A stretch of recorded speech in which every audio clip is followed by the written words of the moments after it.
Some of the sweetest meat found in the Caribbean is inside this crab. Oh, I like it. It's got 2 big claws. Cheers. Cheers. Our Caribbean culinary adventure continues here on the island of Jamaica. What are you gonna make from this? I'm going to make a dish. Yeah. All right, well, sounds good. Let's get going. Last time, we went on a cross-country jerk tour, cooking an entire pig underground. Oh, yeah. That pops. Today, we're telling 3 different stories of seafood in Jamaica. You're gonna attempt to fry this whole tuna. That's right. From the rare creatures caught and cooked in local villages, I saw one fisherman come in, he had a puffer fish. Those are poisonous. No. No? No. to preparing and eating the Caribbean's most venomous fish. Beautiful fish, but if you get stuck by one of those sharp barbs, you're in for a bad day. And it all starts here.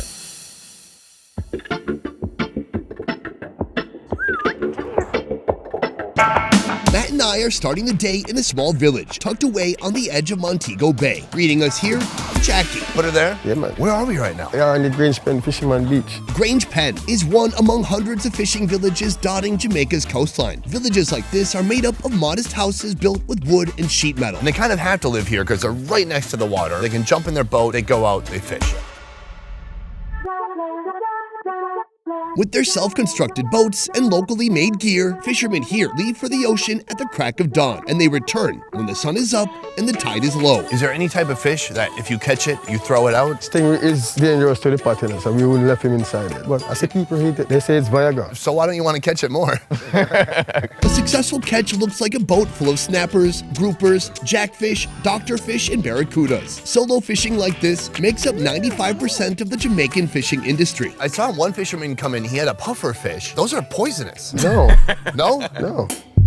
According to National Geographic, Wikipedia, and the Japanese chef who once prepared fugu for me, the pufferfish contains tetrodotoxin, which is 1,200 times more poisonous than cyanide. You've eaten that fish? Like sometimes, not all the time. But you never felt anything? Make your face numb? Like you had a stroke? No. Fishermen know certain type of fish that we have a big head and a small body, we don't touch it. I'm like that on Tinder. Big head, small body? No.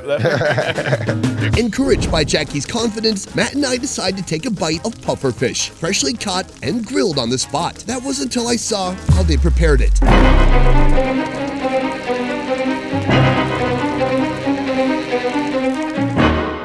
I gotta say, I've lost my nerve. Can't do it. Come to think about it, the gentleman in Japan did have a certificate on his restaurant wall and... I mean, does anyone in this village have a special certificate to prepare fugu in a way that's not gonna kill anybody? They've been cooking it for longer than sushi chefs, but they don't have a certificate. So you feel comfortable? I feel okay. Yeah, exactly. Here, these were looking a lot more tropical a little bit ago. These are doctor fish. Why are they called that? Because them say that them good for you. That's all I can give you. Is that right? In the belief that seafood tastes best in its natural form with its natural flavors, the preferred preparation here is straightforward. Gut, roast, done. Let me get you what we call a plate. Oh, thanks. I'll take a plate. I go from right here, right under the belly there, and I just tear across. So once you tear across, all of that white meat comes out. Oh, so I'm just gonna toss it in my mouth right away. Yeah, no seasoning at all. It's just warm, soft, fishy, natural flavors of the ocean, stretchy, chewy skin. And a little crunch as well. That's nice. Perfectly seasoned by the Caribbean Sea. This is like survival cooking. Cooking at its most basic form. Just grab the fish, scale it, gut it, throw it on a fire. It's still pretty good. That was just an appetizer, leading up to this. This is a Caribbean king crab. These crabs are efficient cleaners of coral reefs, thanks to their diet based on algae. With that in mind, fishermen plant these crabs around their fishing spots to create a better environment for other species to spawn. Once these cleaners grow fat, it's their turn to become part of the life cycle.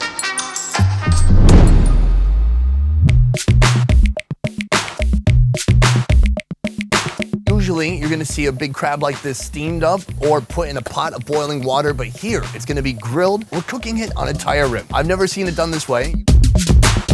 It's midway through cooking right now. All right, give it a little bit of a flip. All right, good flip. It's kind of just bubbling and boiling in its own shell at this point, and they wait for it to stop boiling. As soon as that's done, we know the meat is done. It's time to crack it open and see what's inside. I'm not sure where to start. Legs? Legs. Oh, dude, it's steaming. Look at this. We don't have anything to crush it with. We do. This is Jamaica. We always have a red stripe on it. Oh. If we're not drinking it, we're using it. You have a good beat going, man. You have a reggae in you. You have some reggae in you, man. No, there's tons of shattered shell in there. I really f***ed this up. What? It's like when you're trying to open a hard-boiled egg and it just keeps shattering into pieces and not actually opening. There's gonna be no crab left. Get it? There you go. So much meat. All that work. It's so voluminous, I could hardly handle this whole bite. I think I tasted something. It was very small. Now, the claws have to have something inside. I'm looking for just the bite of all bites. We have to just take our time. Oh, there we go, there we go, there we go, there we go. Oh, that's so solid. You got a Look huge at piece. that. Oh, this is perfect. My hand got is char. clean, and I'm just gonna put it on my clean hand. The meat, it's like a dry desert. Like all these separate little muscle fibers, and in between there's delicious crabby juice. What have you done? Well my done. teeth. Is there still a tendon in the middle? No, though? I took the tendon out. Oh, dude, this could be the best bite in the man. world. Should we feed each other? I don't think we can do that, but.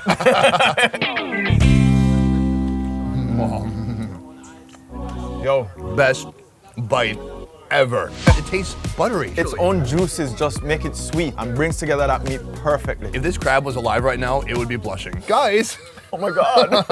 Yeah, but it's dead. I've had so many different species. I gotta say, it's probably the top. A lot of crab is good. It's good in general. It's got a bit of sweetness or a bit of like briny seafoodiness to it. This is completely different. An incredible texture. With every bite you take, you can feel the juices rushing out of the meat. And then it's just naturally sweet, but also just buttery. Almost like an oil, natural oil that's coming from the crab meat. Maybe cooking it the way he's cooked it keeps the oils in the meat, because when you boil it, you always see this like white pasty stuff around the meat. Well, that's all the fat that's boiled out of the protein. Exactly, and to me, when you boil it, you bring the flavor out. When you steam it or you cook it like this, the flavor stays in. Yeah, absolutely.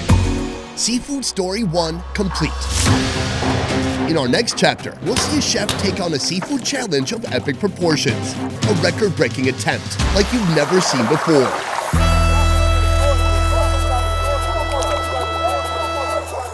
Chef? Put her there. Pleasure to be here. Great. Respect. Every time. Life is beautiful. Chef Jeff is the founder and head of SPIRITZ. His menu is packed with palate-pleasing local seafood. But today, we're going off menu. I want to talk about what we're eating today, right here. That bad boy. This is a 30-pound yellowfin tuna. A whole yellowfin tuna. I don't even... Should I do an interview from here? Can you see me? Getting your hands on a tuna like this in Jamaica is a real treat for local chefs. So, Jeff's plan for today, he's gonna fry it whole. Have you ever fried a fish this big before? No, it's the first time I'm going to attempt. What's your strategy? You squirt, and once you do that, it open up each layer to the oil. So you get that hot that's penetrate to the fish, the bone, the meat. So that's gonna be a lot of cuts. Is it gonna even be recognizable? If the family came here before it went into an autopsy, could they pull back the sheet and identify this as a family member? No. No. For a fish this huge, they must construct a pan big enough to suit its mighty girth. This sounds like an incredible journey, something that's never been done before in this kitchen. Never. With big risk comes big reward and great responsibility. I think I fucked that up. While the oil tub slowly reaches the required temperature, the chef rubs the fish with a blend of seasonings, making sure they reach every deep crevice. Then, like Ted Bundy, it's ready to fry. You ready? That's right. They've got two of these fryer tools. They're gonna bring it over to the oil and lower it in, descending slowly. And we just have to hope. Oh my God, it is crackling. So far, so good. It's not like those videos, like when they cook a turkey for Thanksgiving and it starts on fire. I'm bravely watching what's happening from a safe distance. He's slowly easing the fish down into the oil. He doesn't want to do it too much. Yes, it's in, it's fully in, it's submerged. Oh, this looks awesome. Is it working? Yes. How do you feel? Is this what you expected? Yes. So now I'm gonna get my spoon. So what happened? I just want this side to start cooking. So once we turn it, the cooking process already started, so it will be much easier. Wow, this is a huge tuna. The cuts look perfect, they look clean. It's like every little cut on there is its own tuna fillet or tuna steak. You feel happy? I'm happy, I'm happy, I'm happy. We're on the right track. Add black pepper, Scotch bonnet pepper, and garlic to the oil to enhance the flavor of the oil itself. Then, the moment finally comes. One of the most epic flips in seafood history. It's super hard to flip because it's so big, and right now some of the skin is peeling off a little bit, but I think they're managing pretty good. It's just gonna get one flip. That's it. This is the final flip. Chef, are you happy with the flip? I'm so happy. Perfect flip time. Perfect. And I'm just looking at the nice texture. Oh my gosh, the whole thing is in here. The eyes, the face, we can eat all of it, right? That's right. I enjoy the head. Yeah, head meat. Yeah. Leave the fish to fry for another 5 to 6 minutes and keep adding hot oil to the top like you're basting a turkey. When the fish is visually crisp, it's ready to leave. All right, this is the most delicate part of the process. Now it is fried. It's so easy for the fish to fall apart. Grabbing the whole thing, it's gonna go on a platter right next to it. Boom, right down on the checkered platter. And that is in one solid piece. Oh, chef, wow.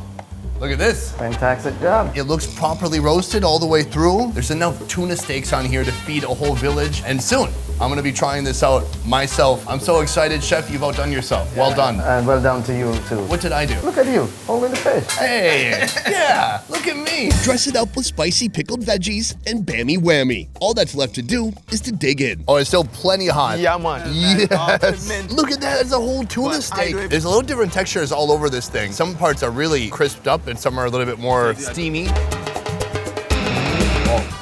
It's so crunchy, meaty. The skin and all the outside here has just been completely coated and lined with seasoning. So it's warm, it's savory, it's salty. Oh my Lord. All right, I'm ripping off this tail piece. Obviously it's a lot more narrow, so probably cooked a lot faster. And you can see the beautiful crisp right here.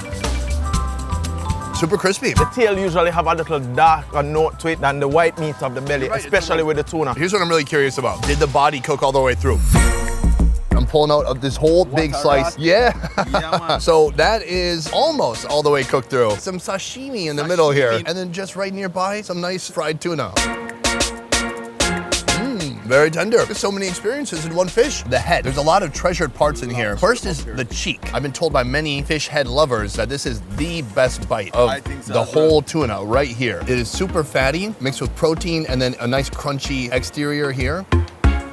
Oh yeah, a lot more fatty, I feel it. In your fingers, right? Like Yeah, man. oily. Oily. But the whole head, there was so much meat and so many different holes and crevices and places where you could reach in and grab meat and pull it out. Tuna tongue, Is that a delicacy? not that popular. I'm gonna put that there. So look this at is the that. top of the head. Yeah, man. An insane amount of meat on here. You can see even the grain, the way the meat is growing here. Gorgeous. Oh, this look is at just that. like the tenderloin. This is the back of the Tenderloin neck. with some crunch on it. Try some of that. I would love that. Thank you, my friend.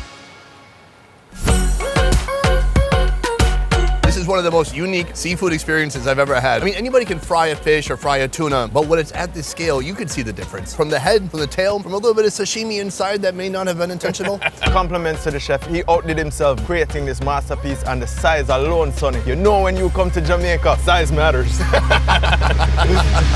Our final chapter brings back an element of danger. No, not the puffer fish. This would be even worse. It's pain. It goes right to your neurotox. It's a bad day. Yeah, man, really bad day. This danger of the deep is waiting for me here. So Fisherman is a family-owned business. We've been here 35 years. You come here, you feel like you're on a boat and you're getting fresh seafood straight from the Caribbean Sea. Locals come, tourists come. Every animal in the jungle kind of comes to Pier 1. Greeting us today, Jason, owner of Pier 1. What are some of the more popular seafoods in Jamaica? Well, lobster is always #1 and the red snapper is a close second, of course. And we're gonna try something today that's a little bit different. So we're trying something that's not really native to this area. No. This is the lionfish. Yes. Coming from the tropical waters of the South Pacific and Indian Oceans, this beauty is the star of many aquariums. But around Florida and the Caribbean, it's an absolute terror. The lionfish is believed to have escaped, or even more likely, to have been released into Florida waters from an aquarium over 2 decades ago. They're very aggressive and they feed on young fish on the reef, and once they come off, the reef is basically dead. In an effort to reduce the number of lionfish, the Jamaican government encourages its consumption. But it's very difficult to catch. You have to handle them with a lot of caution, because even dead, even in this state, if one of those barbs were to stick you, you would be in for a bad night. 20 minutes for the puffer fish? Yeah. This would be even worse. It's pain, it goes right to your neurotox. It's a bad day. All right, I'm gonna gently put the plate down behind you and just don't back up too much. Despite its bad reputation, when it comes to flavor, this bad boy is highly rated among seafood lovers. But before you dig in, you must carefully remove the fish's venomous spikes. It cooks anyway. It's a nice fish. It can be escovitch, fried, steamed, roasted. What should we do today? Let's do a nice steamed fish. Next, score the fish and season it with salt and pepper. Then stuff some thyme, onion, garlic, and scotch bonnet into its nooks and crannies. Heat it in a pan with olive oil. Sprinkle some bell pepper and scallions on top. Pour in a cup of water and let it steam until it's ready to eat.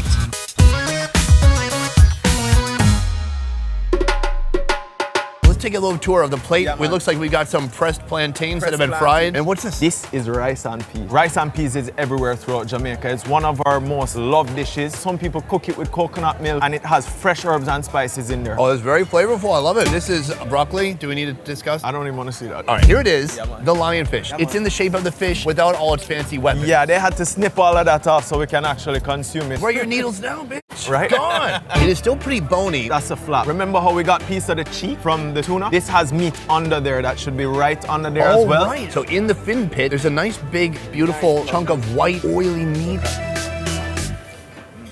It is so good. The only hard part about this is discerning flavor of the fish and the flavors that they've added on here, which are quite delicious. It's like a thick, salty, savory gravy. It's one of my favorite fish. In the past 10 years, they've taken over the reefs, but since then, I've learned to love it and I absolutely can't get enough of it. How do you think we can get more people to jump in on this? By watching your video. Okay. Here, the body. This is gorgeous. Look at this meat. It's so soft, tender, it's juicy, but it's not like mushy. No, it still holds firm. Oh, the taste. It is so good. The flakiness and the meatiness of this is similar to parrot. A lot of people in Jamaica eat parrot fish, which helps to build the reef. I mean, it eats the reef and it passes sand, so it helps with the reef building. These just eat the reef. So what we're trying to do is also get people to stop eating as much parrot fish and eat more lionfish. If this fish became extremely popular, demand would go super high, supply would go low, prices would go up. Wait, is that good? Hold on, what's my point? Demand would go up, supply would go down, prices would go up. People would be more motivated to go out and catch these kind of fish because they know they're gonna make big money off it. They're like, why would I get tuna or some of these species that are going near extinction? Everybody, we have to work together on this one. If you can all dial right now, 1-800-EAT-LION. It's not a real phone number. I don't know, I was just on a roll. Oh, that's good. Yeah, that's very good. You better eat it. Best Ever Food Review Show is a small team of independent creators, and everything we do here works because of you guys. Click the link in our description to join our Patreon and receive exclusive benefits. A peace. All right, I'm taking this out. That's tendons. If you want to eat the tendons, some people love the tendons. I didn't know people love the tendon. No, it's not true. I made that up. This sounds like an incredible journey, an adventure, something that's never been done before in this kitchen. Maybe even in this state. Quite possibly in the whole of Jamaica. Perhaps in the whole Caribbean. I'll stop. Don't stop, please go. Maybe in all of North America. Perhaps the world. Maybe even the universe. It's one of the most beautiful, exotic, tropical fish species there are. And I believe it was featured in Deuce Bigelow. Deuce Bigelow. We are their natural predator today. Yeah, man, the ultimate Yeah, man. predator. And women. Women can be predators too, Yeah, me too. right? Of course. Paper straw. There you go. So now those turtles, it's not getting in their nose. They can use it to write a shopping list. Here's my final plea. Vegans, I understand you don't want to eat animals because they have feelings or whatever. These animals suck. They're like the Stalin of fish. Don't eat the cows or the dogs or the birds. They're cool. Lionfish suck. Gosh, we had a lot of fun seafood. Yeah, man, we had a great time. What I experienced with that seafood. We almost ate poisonous fish. We had it. Did eat poisonous fish too. Oh yeah, at the end we ate venomous fish. I want to say a huge thank you to my good dude, Matt, Some more. Jamaica Food Boss. Matt has his own channel on YouTube, Jamaica Food Boss. Go there, subscribe, and watch his fun food videos. There's so much more to learn about Jamaican food through his videos. Go there, subscribe, and enjoy. Guys, thank you so much for watching. That is it for this one. I'm gonna see you next time. Please. Vegans, please help. We need the vegans. I mean, if we could all just unite, they I would think just we have eat the one thing in lionfish, common. man. Like we Like- want to save the reefs, right? Yeah. Do vegans like reefs? Do they not love Jamaica? Do they- We need their help. Absolutely.